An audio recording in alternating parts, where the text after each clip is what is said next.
Ini bangunan kerajaan. Ini adalah masjid. So daripada sini aku parking dekat sini je. So hari ni hari Sabtu, kita nak pergi, ada bazar kat situ, kita pergi solat kat sana. Ready dah kasut, kita jalan ke masjid. So sekarang 12.33. Masuk waktu Zuhur lagi 28 minit.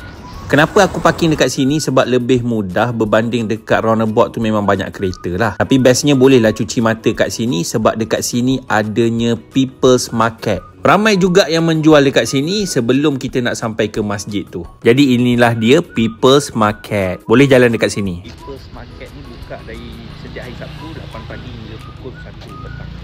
Tak tahulah kau nak masuk macam mana. Okay, kena tanya dia orang. Lepas berjalan dekat situ, aku pun meneruskan perjalanan kaki aku. Lalu dekat bulatan depan Masjid Putrajaya ni. Dan kejap je kita dah sampai ke pekarangan masjid. Sebenarnya dari 19 hari bulan hingga 28 hari bulan November ni, adanya event dekat masjid ni lah. Jadi ramai juga yang menjual-jual kat sini. Ada jual air, ada jual soya, ada jual makanan, ada jual kerepek. Tapi yang paling korang kena datang ni dekat akak ni. Siapa tak kenal akak ni? Bihun sup yang sedap dekat masjid KLIA tu. Weh, korang memang kena cubalah bihun dan mi sup dia. Bukan tu saja, ada yang menjual frame macam ni, ada yang menjual Quran, ada yang menjual buku, memang cantik. Jom solat, nanti aku sambung cerita.